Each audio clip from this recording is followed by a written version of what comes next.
இந்த நாளிலே வாய்ப்பை தந்த அருமையான தேவதாசனுக்கு நன்றி செலுத்துகிறோம். அதே வேளையில சபையாருக்கும் நன்றி செலுத்துகிறோம். எல்லாவற்றுக்கும் மேலாக தேவன் பாராட்டி இந்த நாளில பேசும்படியாய் என்னை பலப்படுத்தின ஆண்டவருக்கு நன்றியின் ஸ்தோத்திரத்தை ஏறெடுக்கிறோம். இரண்டு வார்த்தைகளை நாம் கேட்டுள்ளோம். மூன்றாவது வார்த்தை யோவான் எழுதின சுவிசேஷம் 19வது அதிகாரம் 26வது 27வது வசனத்தை நாம் கேட்போம். யோவான் 19, 26, 27.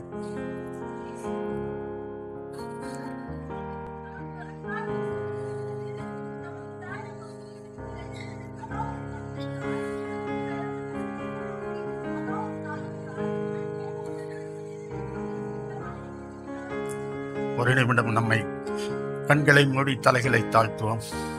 எங்களை அருமையா நேசிக்கிற நல்ல தகப்பனே, அப்பா, இந்த நாளுக்காக உமக்கு நன்றி செலுத்துகிறோம். இந்த நாளிலே அப்பா உம்முடைய வார்த்தைகளை தியானம் பண்ணல நாங்கள் அப்பா எங்களுடைய இருதயங்களை விருத்த சேதனம் செய்யும்படியாய் செபிக்கிறோம்.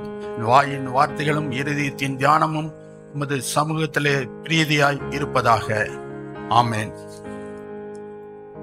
இரண்டு வார்த்தைகளை நாம் கேட்டோம். ஒன்று, முதல் வார்த்தை, பிதாவே அவர்களுக்கு மன்னியும், தாங்கள் செய்கிறது இன்னதென்று அறியாது இருக்கிறார்களே என்று ஒரு மன்னிப்பின் வார்த்தையை கேட்டோம். இரண்டாவது வார்த்தை, நீ இன்றைக்கு என்னோடு பரிதீசியில் இருப்பாய் என்ற இரண்டாவது வார்த்தையை நாம் பகிர்ந்து கொண்டோம், கேட்டோம். இந்த மூன்றாவது வார்த்தையாக தம்முடைய தாயை நோக்கி, ஸ்ரீயே அதோ உன் மகன் என்றார்.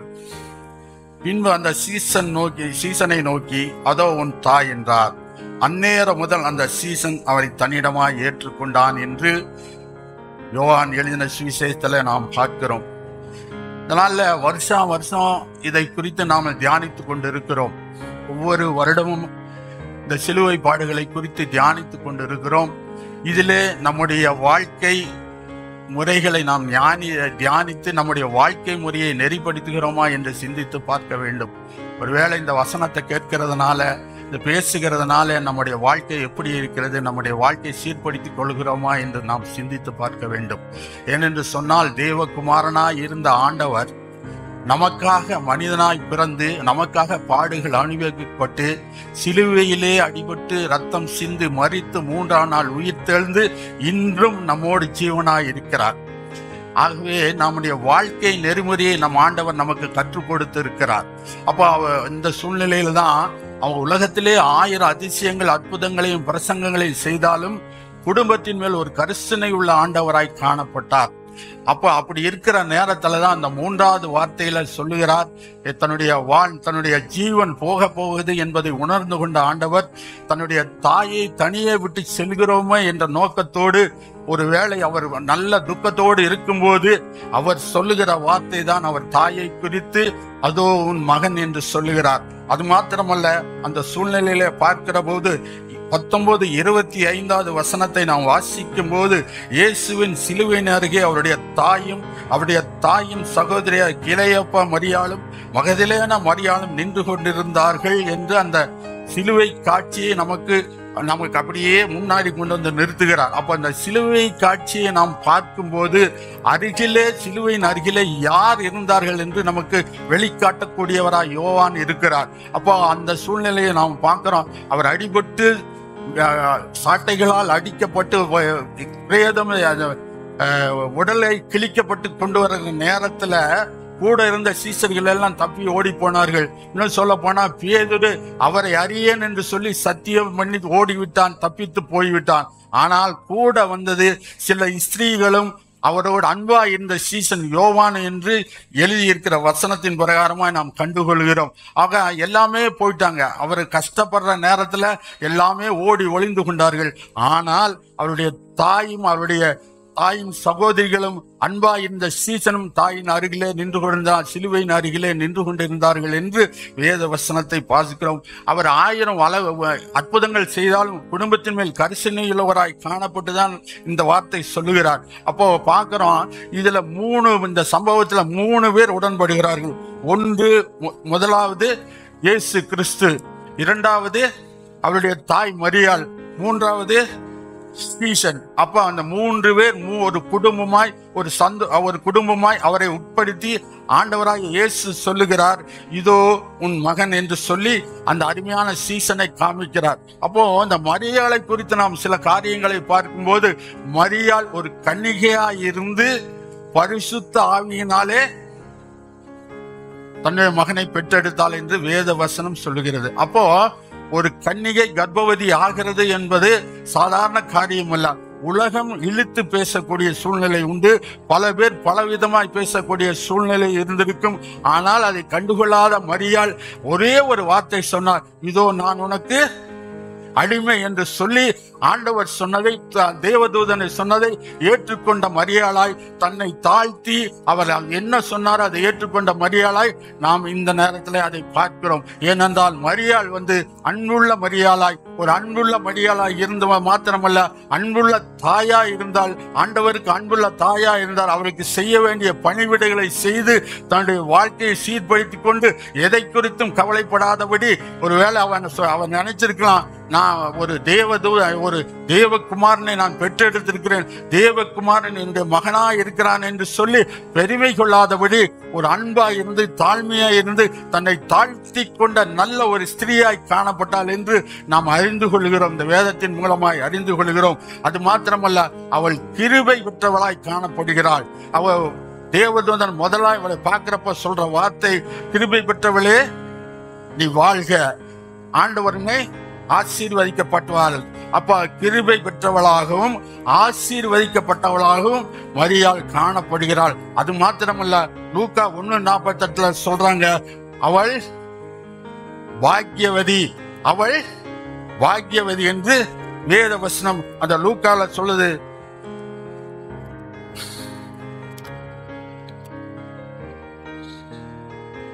அவர் தம்முடைய அடிமையின் தாழ்மையை நோக்கி பார்த்தார், இது முதல் எல்லா சந்தையிலும் என்னை பாக்கியவதி என்று சொல்லுவார்கள் என்று சொல்லுகிறார். அப்ப மரியாள் கிட்ட காணப்பட்ட குணம் ஆண்டவருக்கு கீழ்ப்படி. உலகம் என்ன பேசினால் அது குறித்து நான் கவலைப்பட மாட்டேன், ஆண்டவர் எனக்கு கொடுத்த காரியத்தை நான் நிறைவேற்றி முடிப்பேன் என்று உறுதியாக இருந்து தன்னைத்தான் தாழ்த்தி அன்பாய் செயல்பட்டு ஆண்டவருக்கு செய்ய வேண்டிய கடமையை ஆண்டவருக்கு செய்து கொண்டிருந்தால் என்று அருமையான தாயை குறித்து நாம் வாசிக்கிறோம்.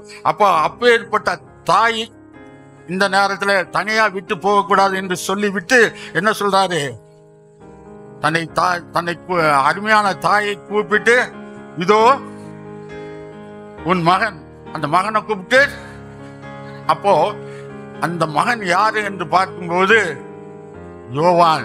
அவனுடைய குணங்களை பார்க்கும்போது யோவான் 13:23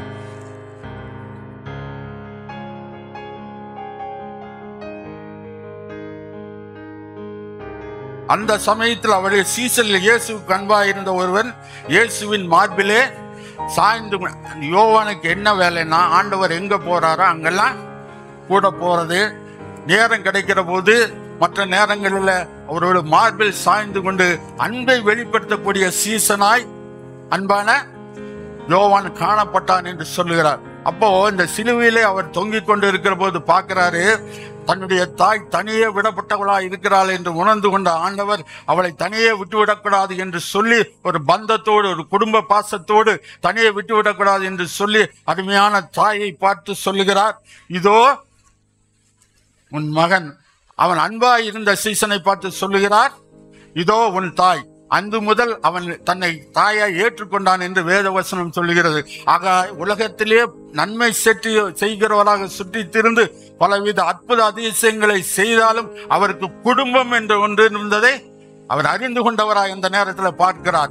அப்போ குடும்ப வாழ்க்கை என்பது எவ்வளவு முக்கியம் என்பதை நமக்கு ஆண்டவர் உணர்த்தி காமிக்கிறார். சில நேரங்களில பெற்றோர்களை கனவீனப்படுத்துகிற பிள்ளைகள் உண்டு, பெற்றோர்களை கனவீனப்படுத்துகிற பிள்ளைகள் உண்டு, கீழ்ப்படியாத பிள்ளைகள் உண்டு.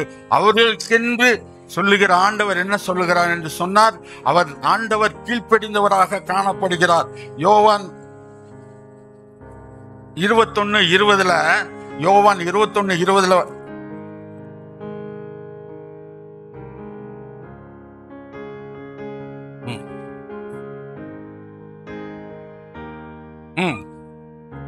ம் ம் ம் ம்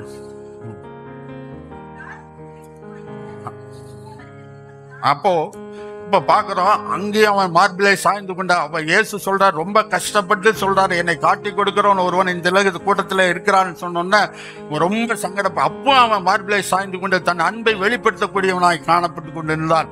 அப்போ அந்த குடும்ப உறவை ஆண்டவர் சரியான நேரத்துல சரியாக செய்து முடித்தார் என்று பார்க்கிறோம். அது மாத்திரமல்ல, லூக்கா 2:49-51 அவருடைய குடும்ப வாழ்க்கையை குறித்து நாம் அறிவோமானால்,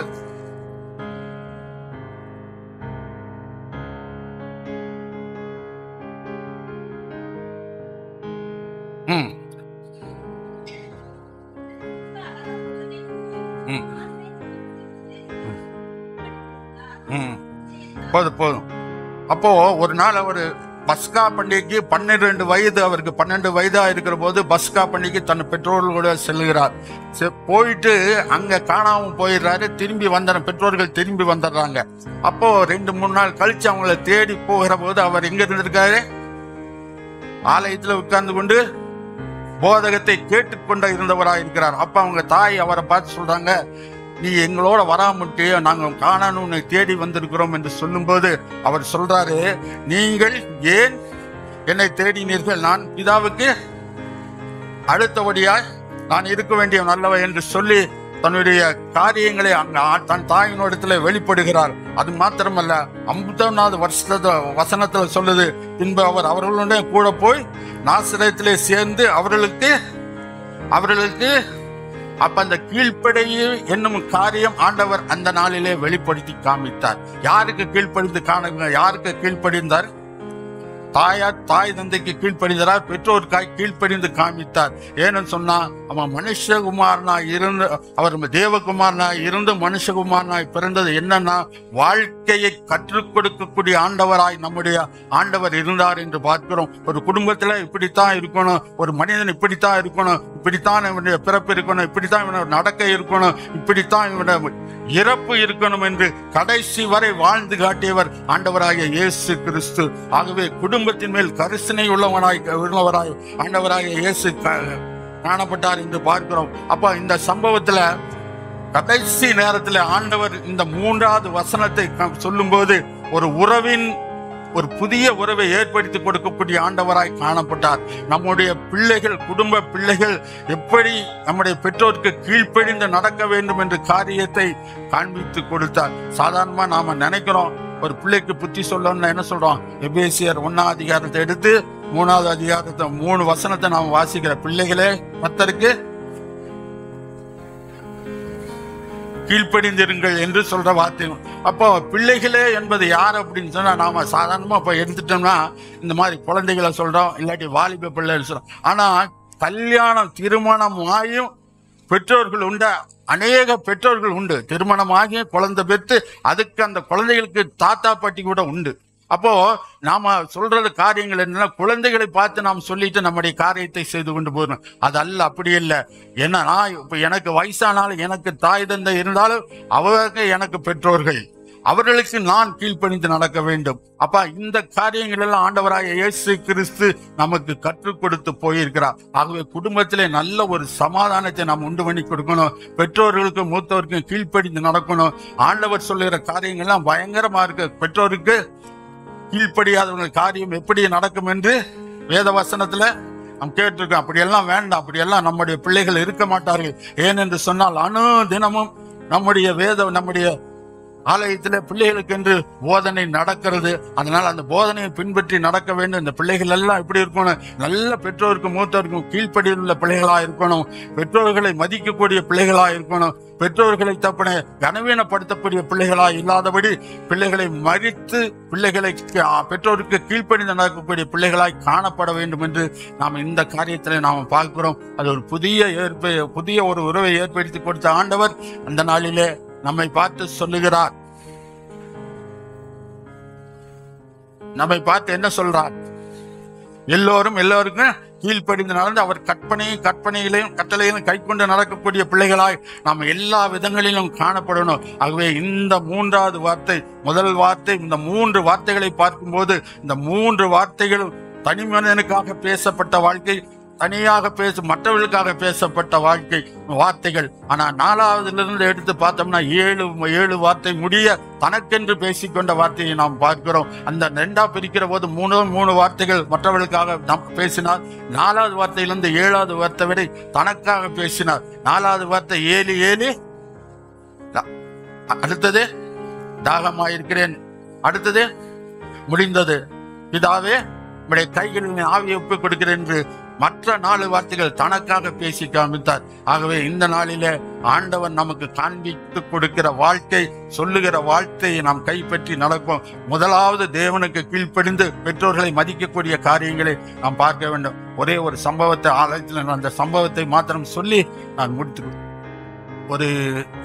ஒரு 2 வருடங்கள் இருங்க, 2 வருஷம் இருங்க. 2 வருஷத்துக்கு முன்னாடி காலை 5 மணிக்கு ஜெபம் பண்ண வரோம். அப்போ இந்த குடும்ப ஜெபம் இல்லை, வெள்ளிக்கிழமையில அந்த குடும்ப ஜெபம் அப்போ ஆரம்பிக்கப்படலை.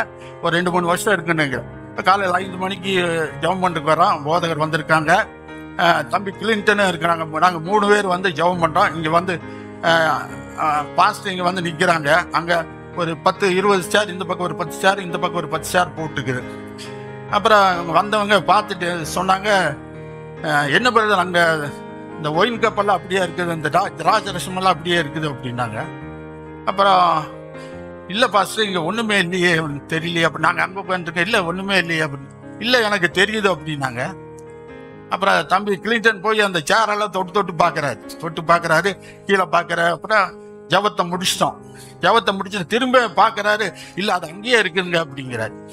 அப்புறம் முதல் சொன்னது 2 தடவை சொன்னது எங்களுக்கு அது ஒன்றும் சரியில்ல. சரி, ஏதோ கிளார் அடிக்கும், லைட்டுக்கு கிளார் அடிக்கும்ட்டு அப்படி விட்டோம்.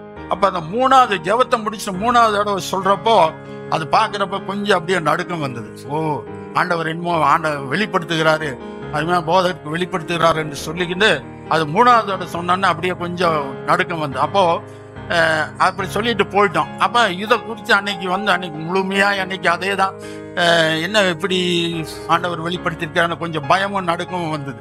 அப்ப அந்த சிந்தித்து பார்க்கிற நேரத்துலதான் ஆலயத்துல திராட்சை ரசம் புரண்டோடு. திராட்சை ரசம் எதை குறிக்கிறதுன்னு சொன்னா, திராட்சை ரசம் எதை குறிக்கிறது? திராட்சை ரசம் சந்தோஷத்தையும் மகிழ்ச்சியும் குறிக்கிறது. அப்போ ஆலயத்துக்கு வந்தா மகிழ்ச்சியும் சமாதானம் நம்முடைய ஆலயத்திலே காணப்படும்.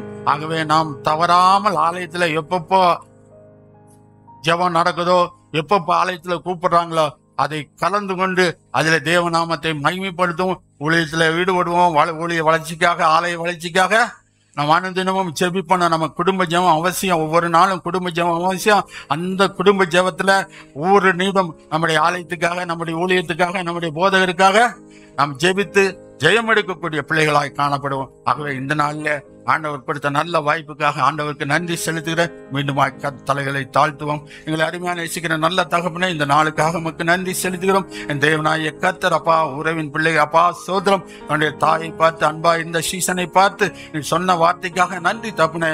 அப்பா, நீர் வாழ்ந்த காலத்திலே அப்பா குடும்ப உறவை பலப்படுத்தினீர் என்று நாங்கள் வாசிக்கிறோம். அப்படியாக நாங்களும் எங்களுடைய பிள்ளைகளும் தப்புனே பெற்றோருக்கு மூத்தோருக்கு கீழ்ப்படிந்தவராய் நீ சொல்லிக் கொடுத்த காரியத்தை நாங்கள் நிறைவேற்றக்கூடிய பிள்ளைகளாய் காணப்பட உதவி செய்யும். எல்லா துதிகனமையும் ஒருவருக்கே செலுத்த ஜெபத்தை தாழ்த்துகிறோம் ஜீவனுள்ள நல்ல பிதாவே.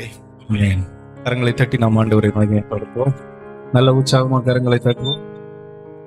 Price Lord, praise Lord.